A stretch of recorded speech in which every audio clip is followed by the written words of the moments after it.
It was exactly 1 year ago today that I headed out on my first ever solo backpacking trip. So today we are out on the same trail, just a different section. And as we hike, I'm going to tell you guys the 10 things I have learned in my first year backpacking alone. So as I'm just leaving the trailhead, the first bit of advice that I have learned to do is to go over a mental checklist of everything that I absolutely need to have a safe and fun trip and make sure I didn't forget anything. So I like to go through my sleep system, my cook system, clothes, safety items, and then especially the things that I am most likely to leave in the car: my keys, an ID, some form of payment just in case of emergencies, water bottles, those kind of things that you might have said to yourself, I will put that in my backpack once I get to the trailhead. Make sure you have those things before heading out on the trail.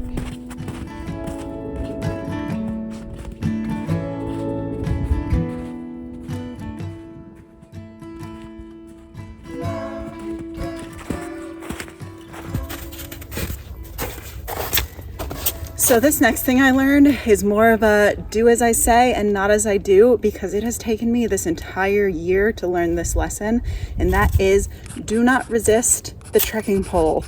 This is, I'm embarrassed to say, the first time I have ever used trekking poles on a hike or a backpacking trip, and it's wonderful. Wow, it's like people have been telling me this the whole time and I've just been ignoring them. But I have hiked and backpacked several times in snow and ice, and it has been way more treacherous and difficult than it had to be if I had just given in. So do not be like me. Do not resist the trekking pole. Using them on this hike, I already feel like it's just like so much easier. I feel like there's less strain on my legs and my back. Some of that strain is being distributed more evenly, and I am not having to hobble down icy hills. They make your life easier. So on to the next one.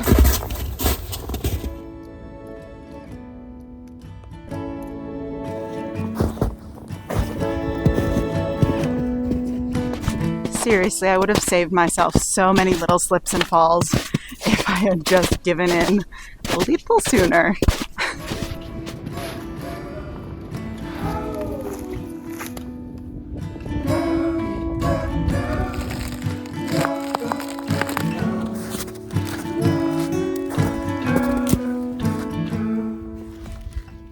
I find when I really get some momentum going when I'm hiking that it can feel a bit frustrating to have to stop, especially when you have to take off your entire pack. But I found the best strategy is forcing yourself to do it. Stop early and stop often. Now this pertains to a couple different things. One, which is why I stopped right now, is I started to feel thirsty. And again, I usually have the tendency to say, well, give me another mile, I'll stop in another mile or so, or there's an overlook up ahead and I'll just wait till then. That's how you kind of get yourself into little bits of trouble. You know, if I'm thirsty now, that means I was probably not hydrating well enough 30 minutes ago.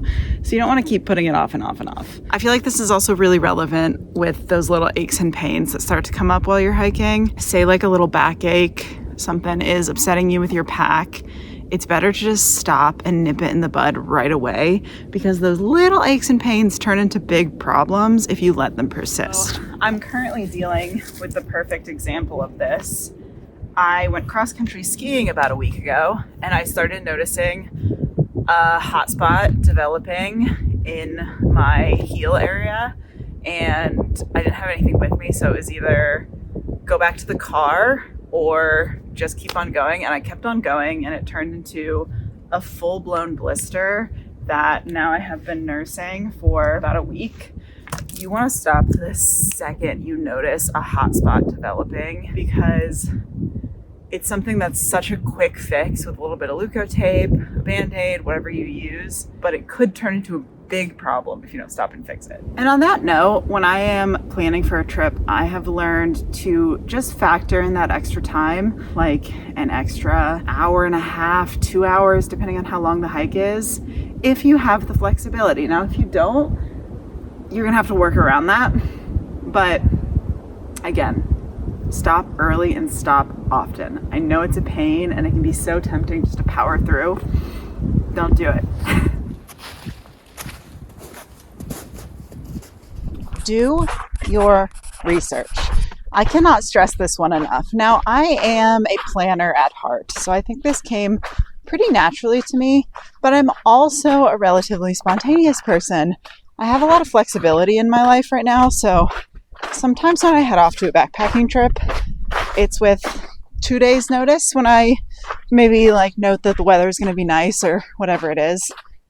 But I still research and then research and then research some more. So I think what this does is it gives you that extra layer of peace of mind. And that's probably something I touch on pretty consistently is peace of mind.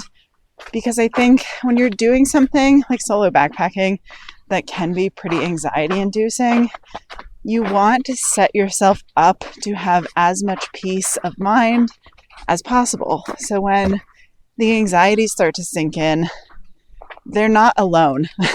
You have the anxiety devil in one ear, but then you have the peace of mind angel in the other ear. So this might sound like an ad for this platform, but personally, I love watching YouTube videos of the trails that I'm planning to do. It really helps you to kind of get a lay of the land to see other people do it.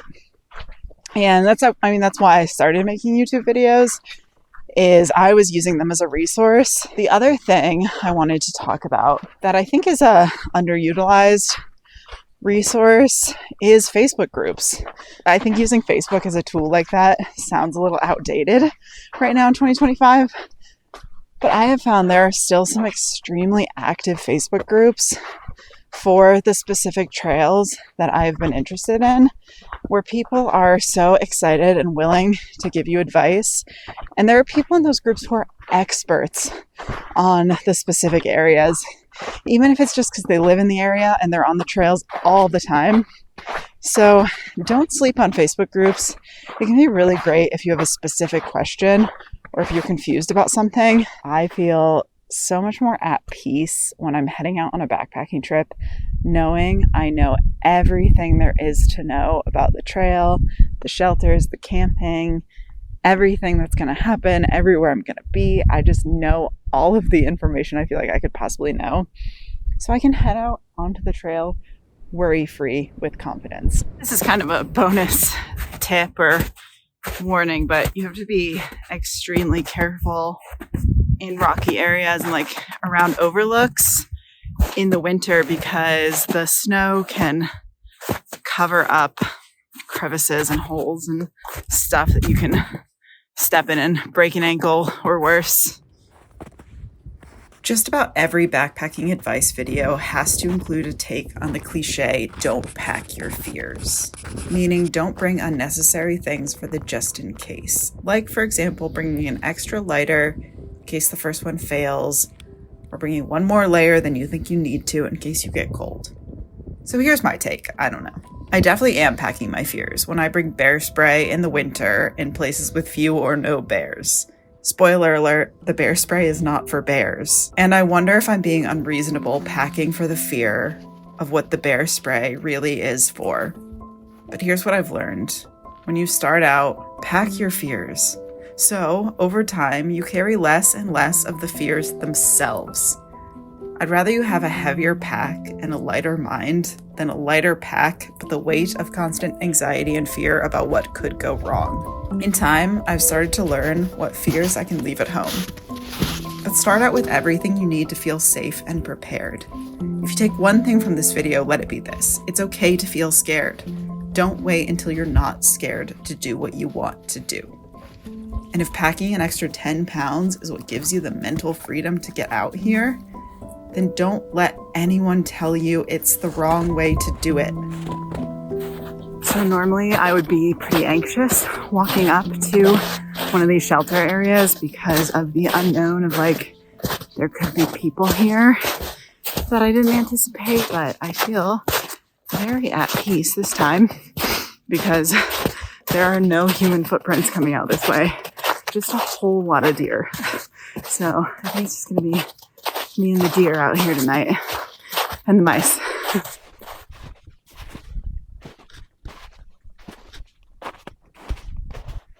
Set yourself up for success I think that's one of the main things I am so happy I did for myself when I was first starting out. And probably the most important and first piece of advice that I would give to someone who is interested in doing this but doesn't feel like they quite have the confidence yet. Start with something that feels achievable, and then you grow your confidence and your skills and you can go from there. So the first 2 trips I ever did were a 1-night trip and then a 2-night trip in areas just like this where there is infrastructure for backpackers. Now, that is a great way to take some of the stress off. You're in an area where you have a roof over your head. Say if your tent fails, there are pit toilets. There's easily accessible water, though it does need to be filtered. And there is pretty decent and dry firewood here. It takes some of the stress off of those little things that you have to learn when you start backpacking, like digging a cat hole, for example. Like, it's something that if you want to get into this more and more, you're going to have to learn, but you don't have to do it all at once. You want to shoot for a first trip that you know is going to go well. So don't go for high mileage, like super backcountry, super rugged, difficult terrain, difficult weather. You want to eliminate all of those things and make it smooth sailing so that you'll feel super confident coming out of it. And then you'll want to do it more and more and more, and you'll grow the skills and you'll be able to conquer some of those more expert level trips. But start small, start easy, and you will build confidence as you go. On the first 2 trips I did, I also chose trails that were close enough to civilization that I could bail or get help if something went wrong. And again, that's just on the peace of mind aspect of all of this. Just knowing I wasn't somewhere way out in the wilderness that, like, if I sprained an ankle, whatever the example is, it would be a long time till someone could help me. Here there are access trails because the rangers have to come and bring firewood and whatnot. So help is easily accessible. And again, peace of mind. That's all this is about. You want to start off peaceful, and then you can go more and more risky, per se, from there as you build confidence and skills.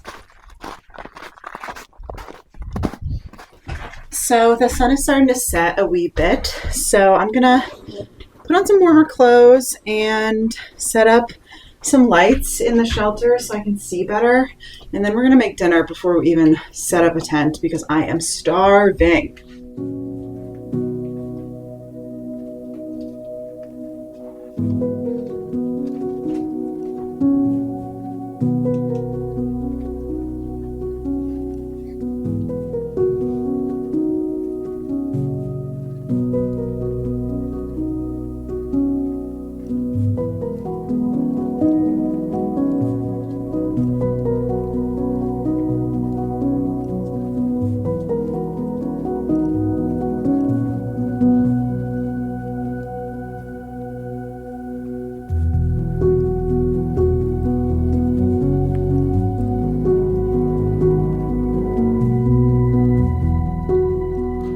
Don't think the camera is picking up on this sunset accurately. It's so like vibrant orange and pink right now. And this is why we solo backpack, because you can't beat these moments where like there might not be another human around for 10, 15 miles. Who knows, maybe even more. And I'm just out here experiencing this. It's so beautiful. Just makes you appreciate the little things in life.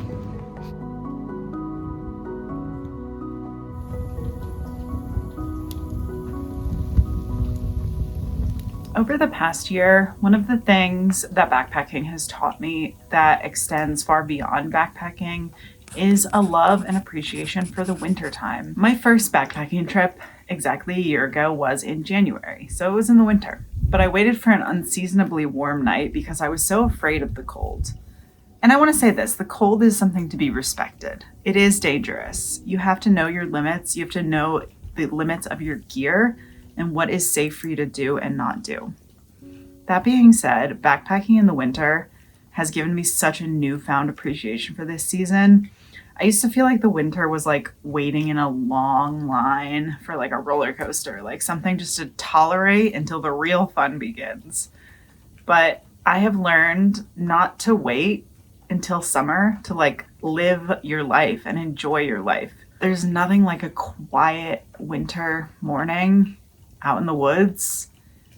There's so much to be appreciated about it. So backpacking in the winter has truly given me a love for this season that I don't think I would have had otherwise.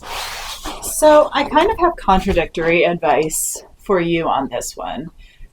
What I would tell you is don't wait until you have all of the best, most lightweight gear to get started.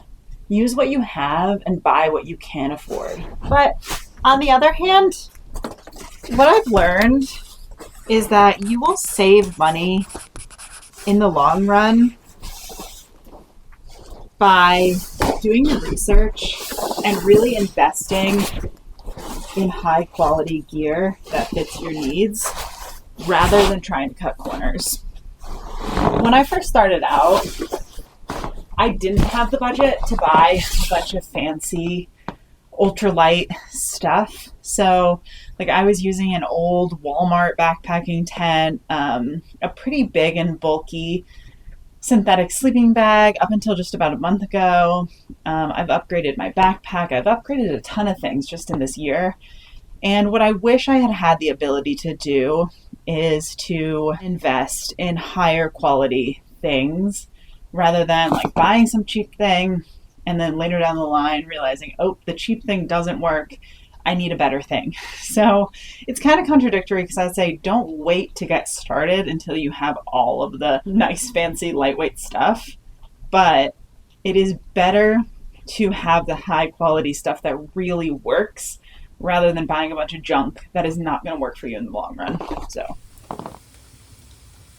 one thing I am starting to learn to do is to bring things that make camp enjoyable for me and to bring at least something to look forward to. So it's not just like, oop, I'm sitting here for the next 5 hours in the dark and, trying to keep myself occupied. So today I brought marshmallows to roast by the fire.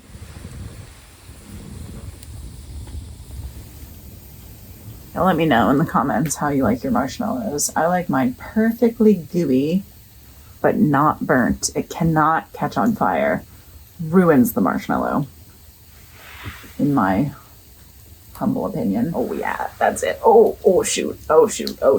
Okay.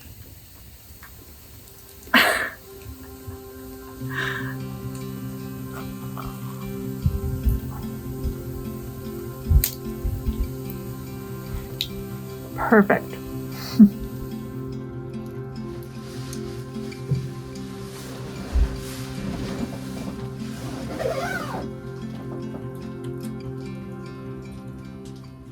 Good morning. So it is time to make coffee, which brings me to my next tip, which is that if you're going to double check any piece of gear, it's got to be your water filter. This is definitely something I have learned by making stupid mistakes more than once. You got to remember that water is like the most important thing. You can survive for weeks without food. You cannot survive very long without water. So always double and triple check that you have your water filter.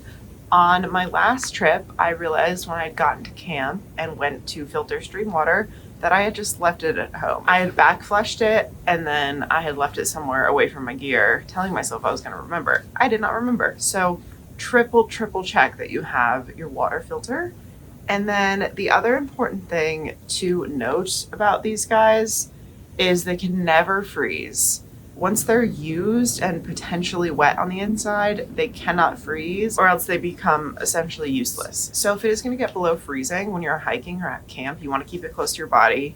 The other thing is I just wouldn't rely on a water filter that is like years and years old and you haven't used it in a long time because you just don't know what could have happened. So on my first ever trip, I brought like a 10-year-old water filter. And that was really stupid of me. And I didn't test it out first. And not a trickle of water got through that guy. So don't be like me. Remember that your water filter is a sensitive contraption.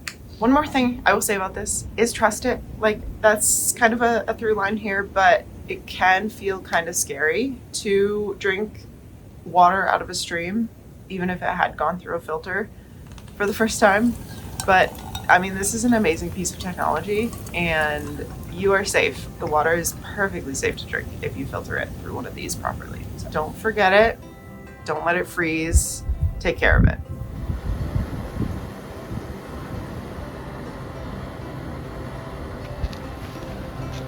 I've seen the stars on the ocean.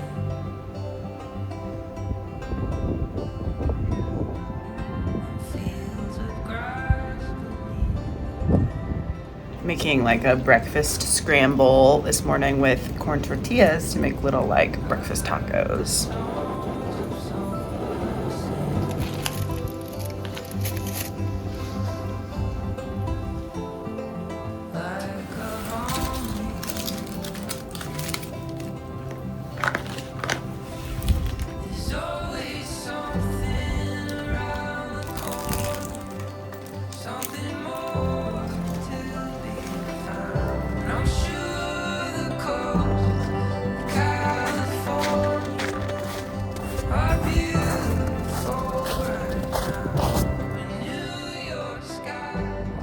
It is windy and cold today. I have the motivation to hike out fast.